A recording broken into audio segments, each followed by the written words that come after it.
Wewe waravutse ukabona iby'abandi bigwa bitera imbere umugabo bitatera imbere baragutwaye inyenyeri kera cyane kandi baguma bayikorera ko bayitangira ko nibimazi byinshi bitandukanye mugabo you don't know anything nushobora gusenga kugira ngo ushobore kwibohoza nimba ibintu vyawe bitagenda neza there is no any choice to do ntago no guhanura kugenda gukora ivyaha kudandaza umubiri wawe ntago no guhanura kugenda kwigira nabi no kwibabaza no kwiyonona no guhanura kwegera Imana no gusenga Imana ko Imana irahindura amateka ubuzima bw'umuntu. Shalom to you, amahoro y'Imana abane nawe n'umugisha udasanzwe Imana yakugiriye ubuntu bwo gushobora gukurikirana buno butumwa bwiza ushobora kukurikirana kuri YouTube cyangwa Facebook. May the peace of God be upon you. Amahoro Yesu Kristo abe kuri wewe, umunezero umwami wacu Yesu Kristo be kuri wewe. Nitezuwera niwe mugiye kubana muri kino kiganiro, tugiye kuganira umwanya utari muto ariko kandi utari muniniya. Nizera ko uza gusiga ikintu kidasanzwe ku buzima bwawe. Kino ni kiganiro ubushobozi bw'ijambo cyangwa se power of the world. Imana iguhereza umugisha cyane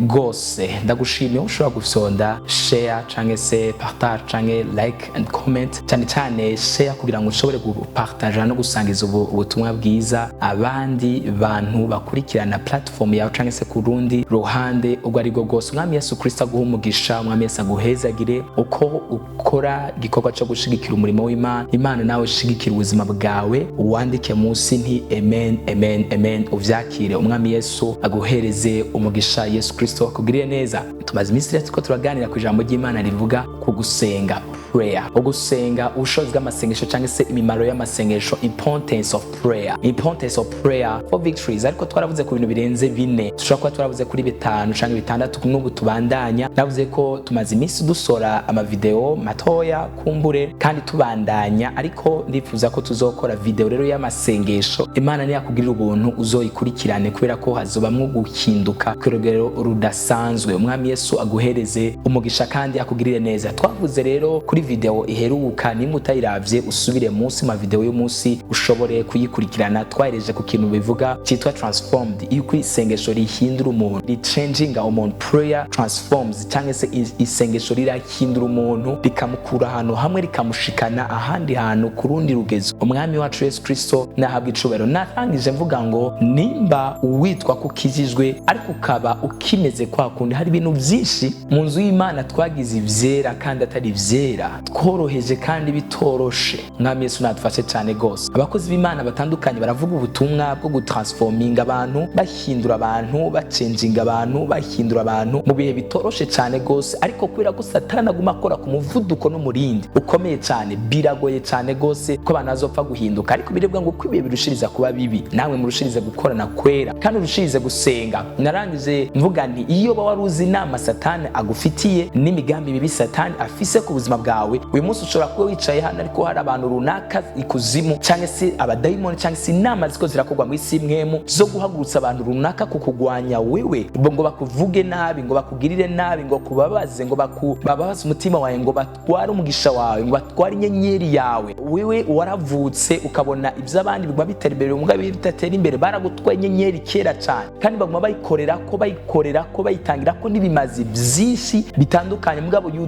don't know anything nushobora gusenga kugira ngo ushobore kwibohoza nimba ibintu vyawe bitagenda neza there is no any choice to do. Ntago no guhanura kugenda gukora ivyaha kudandaza umubiri wawe, ntago no guhanura kugenda kwigira nabi no kwibabaza no kwiyonona, no guhanura kwegera Imana no gusenga Imana ko Imana irahindura amateka ubuzima bw'umuntu. Imana iratransforminga, Imana irahindura, Imana igukura ku rugero rumwe ikakugeza ku handi. Before yuko usenga, iyo usenga rero ikuzimu barakumenya, uraba presented cyangwa se ukamenya baka isi imwe mikagupresentayo kavuga ngo uyu muntu arimo ubushobozi bw'Imana. Ku buryo utanguye gusenga isi imwe mijugumira bakavuga ngo there is someone who is praying. Hari umuntu ari karaduza isengesho, hari umuntu ari karasenga, hari isengesho ritandukanye n'andi masengesho. Iyo waruzi ikirere hano twikoreye, the anger that we are containing, the sky here, rulers and principalities, abaganza, abakomeye, abatwaye ubushobozi bw'Imana abo tugwana nabo, sabi inyama n'amaraso, n'abakuru n'abaganza n'abategeka. Abo rero rero iyo usenze isengesho ry'intege nke witwa ngo umukristo wabaye transformed. Mbwa ntushobora gusenga iminota 40, ntushobora kumara iminota 20, ntushobora kumara iminota 30 uri kurasenga, ntushobora gufata iminsi uri kurasenga. Abandi bafata iminsi bariko barahiga ubuzima bwawe, mugabo we gusenga ni kibazo. Oh my goodness, nimba utaramenya no gusenga n'agaciro ko gusenga, Imana ikongera inkomezi. Abayuda bateguye kubica, bafashe iminsi 3 y'amasengesho kugira ngo Esther aje kurenguka imbere y'umwami. Amaze kugerayo ivyari vyashizweho birahinduka. Petero bamuteguriye iminsi yo kumwica, ishengero ryafashe iminsi yo gusenga, inama zirahinduka, ibintu byose birahinduka. Imana igufashe cyane gose. Paulo na Sila bari mu nzu y'imbohe, they